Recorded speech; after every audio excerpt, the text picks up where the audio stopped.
గజ్వేల్ నియోజకవర్గ సీనియర్ పాత్రికేయులు వెంకటేశం పుట్టినరోజు వేడుకలు ఘనంగా నిర్వహించారు.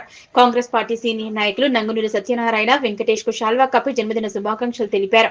ఈ సందర్భంగా వారు మాట్లాడుతూ సమాజ హితం కోసం నిరంతరం శ్రమిస్తూ ప్రజా సమస్యలను ప్రభుత్వం దృష్టికి తీసుకెళ్లడంలో వారు అందిస్తున్న సేవలు అభినందనీయమని కొనియాడారు. ఆయన నిండు నూరేళ్లు ఆయురారోగ్యాలతో వర్ధిల్లాలని ఆకాంక్షించారు. ఈ కార్యక్రమంలో గజ్వేల్ నియోజకవర్గ జర్నలిస్టులు జహంగీర్, చంద్రశేఖర్ గుప్తా, ప్రభాకర్, గణేష్, మహేష్, శ్రీకాంచారి తదితరులు పాల్గొన్నారు. ఈరోజు మా C2 ఛానల్ వెంకన్న అంటే అందరికీ పరిచయము. ఎందుకంటే ఆయనే నాకు గత 30 సంవత్సరాల నుండి పరిచయము. ఆ 30 సంవత్సరాల కింద ఏ విధంగా ఉన్నాడో ఇప్పుడు కూడా మాతోటి అదే విధంగా ఉన్నాడు.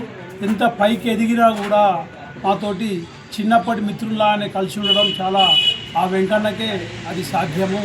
ఎందుకంటే అందరితోటి కలుపుగోలుగా ఉంటూ అతను ఈ రిపోర్టర్గా చేస్తూ కూడా 30 సంవత్సరాల నుండి మాకు పరిచయం ఉన్నటువంటి వ్యక్తి ఈ రిపోర్టర్గా ఉండి ఈ ప్రజలకు ప్రభుత్వానికి సమస్యలు ఎలాంటివి ఉన్నా తెలియజేయడంలో ముందు వరుసలో ఉంటూ వారధిగా పనిచేస్తున్నటువంటి మా C2 ఛానల్ వెంకన్న పుట్టినరోజు సందర్భంగా ఆ దేవదేవుని, ఆ వెంకటేశ్వర స్వామిని, ఆ షిరిడి సాయిబాబాను ఎల్లవేళలా ఆ వెంకన్నకు వారి కుటుంబానికి ఆయురారోగ్యాలు, అష్టైశ్వర్యాలు, సుఖ సంపదలు ఇస్తూ ఇంకా మున్ముందు ఇంకా అభివృద్ధి పథంలో పోవాలని ఆ భగవంతుడు నేను కూడా ప్రార్థిస్తున్నాను.